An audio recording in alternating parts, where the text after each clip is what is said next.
welcome to Timekeeping. This show will attempt to chronicle year-by-year changes to the Walt Disney World Resort, from exciting new ride openings to the minutia of a store changing names. Join us as we count down to the 50th anniversary of the vacation kingdom of the world.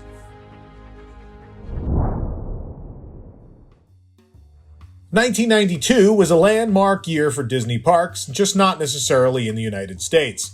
Even with the focus on Euro Disney opening in April, the massive expansion Walt Disney World had seen for the last few years still had a lot of steam. Some of Disney's most recognizable and controversial offerings opened in 1992. The Walt Disney Story closed its doors at the Magic Kingdom on Main Street on October 5, 1992.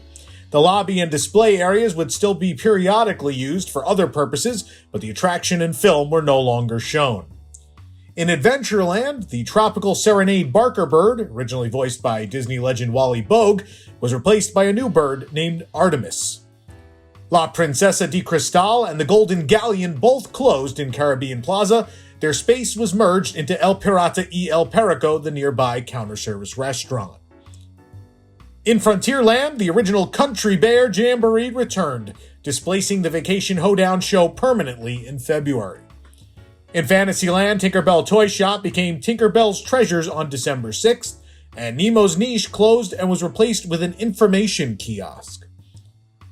The Mickey Starland stage show lost Scrooge McDuck, Launchpad, and Roger Rabbit, who briefly joined the show in October 1991, along with Darkwing Duck, who replaced the Gummy Bears, in favor of Goofy and Max from Goof Troop. The biggest change to the Magic Kingdom was the addition of a massive e-ticket attraction, Splash Mountain.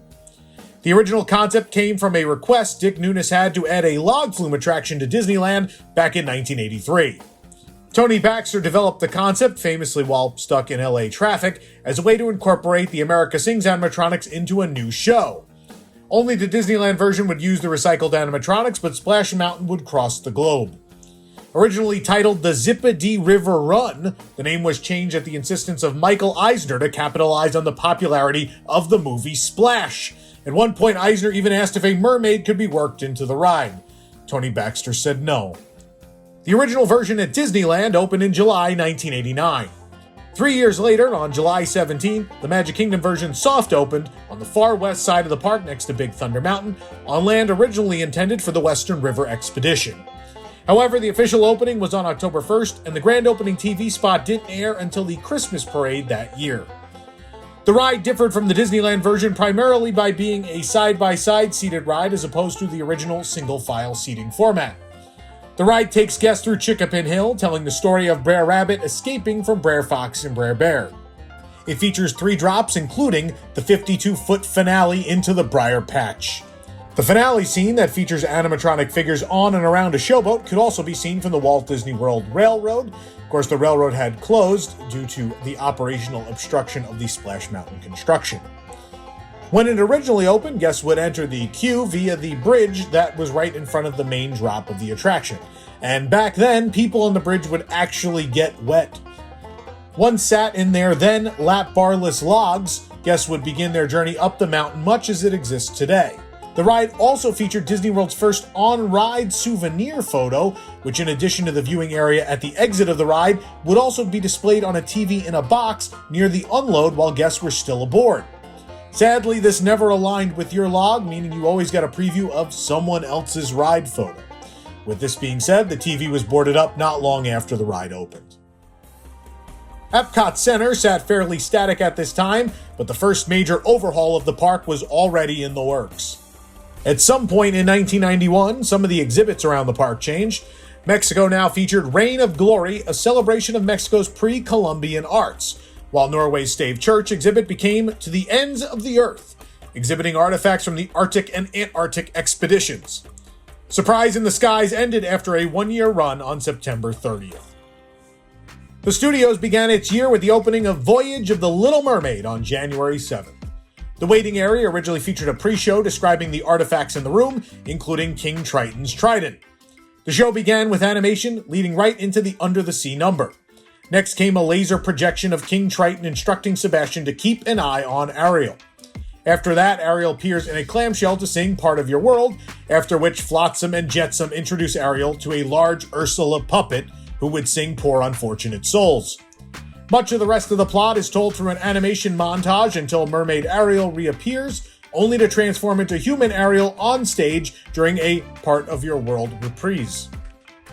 All the musical numbers feature a combination of animation, live action, and puppetry. One of the original actresses to portray Ariel in the show, Leanza Cornett, went on to become Miss America the next year in 1993. The Under the Sea shop opened alongside the attraction. A few other shops on Hollywood Boulevard changed sometime around 1992. Pacific Electric Pictures and Sights and Sounds both went away. Pacific Electric Pictures became the LA Prop and Storage, which it would remain until the Starbucks conversion, while Sights and Sounds was incorporated into the existing stores, namely Keystone Clothiers. December saw a new parade, Aladdin's Royal Caravan, which debuted on December 21st. The parade was led by a large inflatable genie float, followed by two spinning camels on a platform being pushed by several puppet men.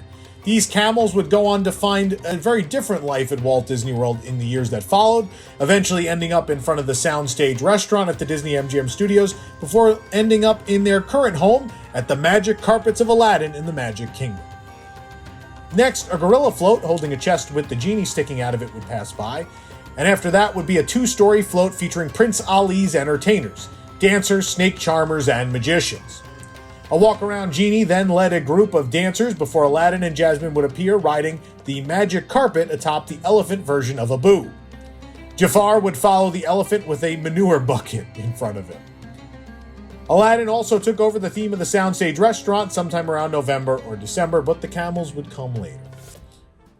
Resort expansion slowed a bit in 1992, but that doesn't mean any new hotels did not open.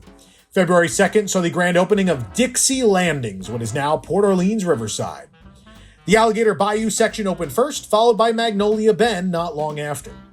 The resort featured the Old Man Island swimming area, Boatwright's dining hall, and the Colonel's Cotton Mill food court. The food court stands included the Southern Trace Bakery, the Filet Cajun Broiler, Riverside Market and Deli, Blue Bayou Burgers and Chicken, and Acadian Pizza and Pasta. The original bar was named the Cotton Co-op, and the original marina area was the Dixie Levee. Over at the Polynesian, Tangaroa Terrace and many of the great ceremonial house shops underwent minor renovations. Over at Pleasure Island, Cage, which had replaced Videopolis East, would close in December and would be replaced by a more 70s-themed 8-Tracks Club on December 31st. The opening of Euro Disney may have slowed the growth of Walt Disney World, and the fallout from it may have changed the fate of the flagship resort for years to come, but it could not stop the snowball of growth already underway. Splash Mountain and Voyage of the Little Mermaid still exist today, aside from COVID closures, while the Aladdin Parade began a trend of promotional parades at the Disney MGM Studios. 1992 may have been the quietest year at Disney World in a long time, but it significantly shaped the resort as we know it today. Well, time flies. Enjoying your jump from time to time with us? Well, please hit the like button and subscribe to support this show and others. You could also join the WDWNT Inner Globe Society for exclusive content at patreon.com/WDWNT. If you're looking for the perfect year to celebrate 50 years of Walt Disney World, you can shop for apparel, accessories, and more at carouselofproducts.com. We'll see you real soon here on Timekeeping.